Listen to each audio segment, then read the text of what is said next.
सुप्रभात मेरे प्यारे बच्चों। आज मैं आपके समक्ष पुनः एक नए वीडियो के साथ उपस्थित हुआ हूँ। आपने मेरे पिछले वीडियो में चिट्ठियों की अनूठी दुनिया यानी चिट्ठियों का हमारे जीवन में क्या महत्व है उसके बारे में पढ़ा। लेखक कहता है कि पत्र जैसा संतोष फोन या एसएमएस कदापि नहीं दे सकता। जो संतोष जो सुख हमें पत्र प्रदान करते हैं वो मोबाइल, एसएमएस, ईमेल ये सब कदापि प्रदान नहीं कर सकते, क्योंकि ये आधुनिकतम साधन है और ये आधुनिकतम साधन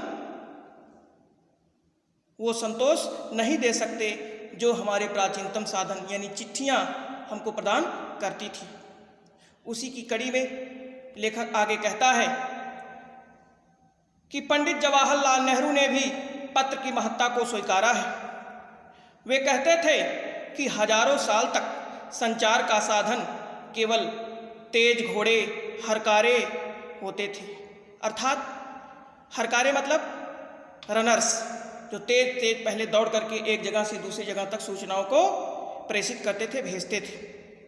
परंतु इसके बाद पहिए का और फिर तार का और उसके बाद टेलीफोन वायरलेस का आविष्कार हुआ और आगे रेडार की दुनिया के रूप में विश्व बदल रहा है। अर्थात रेडार की दुनिया का कहने का आशय लेखक का क्या है कि दुनिया आधुनिकतम साधनों से ओतप्रोत होता जा रहा है, यानी कि पूरे विश्व में जो आधुनिकतम साधन है मोबाइल, एसएमएस, व्हाट्सएप ये सब के रूप से पूरा विश्व बदल रहा है। लेखक आगे कहता है कि पिछली शताब्दी में पत्र लेखन ने एक कला का रूप ले लिया। पिछली शताब्दी में पत्र लेखन ने एक कला का रूप ले लिया जिससे डाक व्यवस्था में और सुधार आई। जो डाक व्यवस्था बहुत दयनीय अवस्था में थी उसकी स्थिति में काफ़ी सुधार आया। यहाँ तक कि पत्र की संस्कृति और विकसित करने के लिए स्कूली पाठ्यक्रमों में भी पत्र लेखन विषय को अनिवार्य कर दिया गया।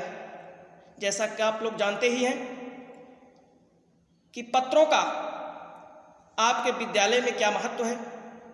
आपको कहीं भी आना जाना होता है तो जब तक आप पत्र लिख करके अपने किसी अधिकारी को, अपने किसी कक्षाध्यापक को प्रेषित नहीं करते तब तक आपको कोई भी कार्य करने का अवसर नहीं मिलता है। उसी की अगली कड़ी में लेखक कहता है कि जब स्कूली पाठ्यक्रमों में पत्र लेखन को अनिवार्य किया गया उसके बाद लगभग सन 1972 ईस्वी में विश्व डाक संघ की ओर से 16 वर्ष से कम आयु वर्ग के बच्चों के अंदर पत्र लेखन की कला को विकसित करने के लिए विश्व डाक संघ द्वारा प्रतियोगिताएं आयोजित करने का कार्यक्रम भी चलता रहा।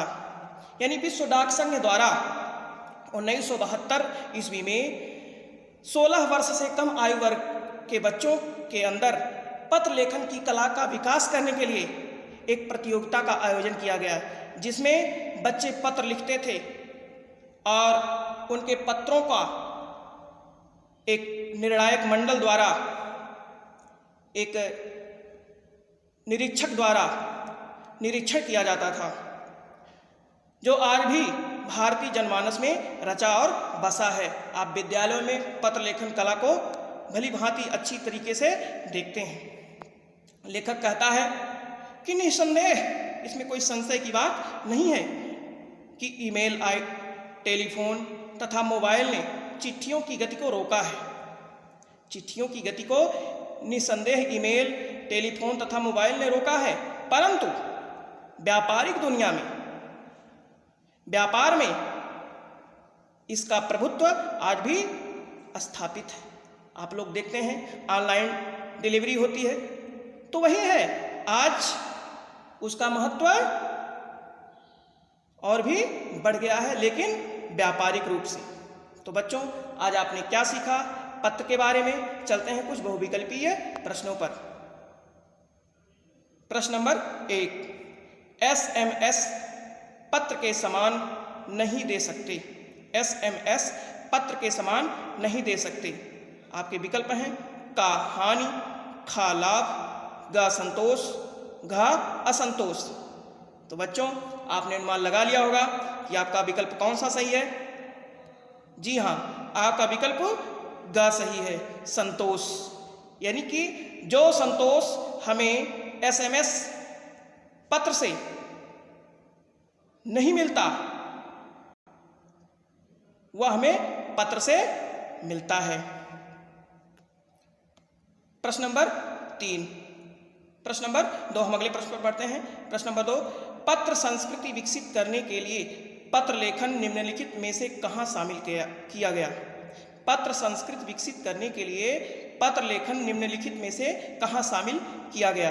आपके विकल्प हैं का विश्वविद्यालयी पाठ्यक्रम में, खा पत्राचार्य पाठ्यक्रम में, घ मुक्त विद्यालय पाठ्यक्रम में, घ स्कूली पाठ्यक्रम में। तो बच्चों आपने अनुमान लगा लिया होगा कि आपका कौन सा विकल्प सही है। तो आपका विकल्प घ सही है, स्कूली पाठ्यक्रम में।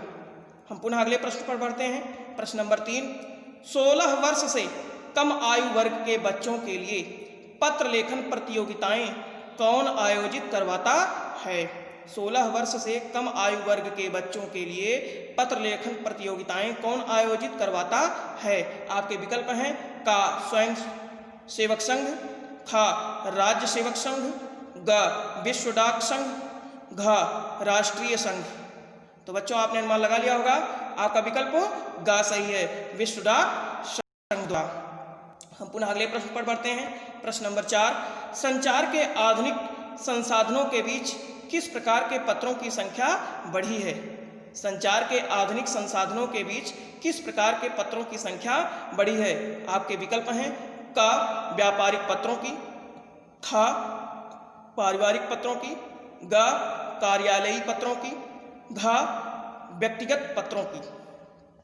तो आपने अनुमान लगा लिया होगा आपका विकल्प का सही है, व्यापारिक पत्रों की। हम अब प्रश्न अभ्यास के प्रश्नों पर बढ़ते हैं। प्रश्न नंबर 1, पत्र लेखन की कला के विकास के लिए क्या क्या प्रयास हुए। पत्र लेखन की कला के विकास के लिए क्या क्या प्रयास हुए।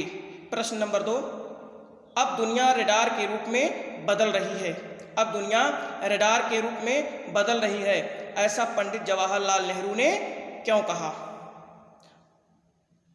तब तक के लिए धन्यवाद। हम पुनः आपसे अगले वीडियो में मिलते हैं।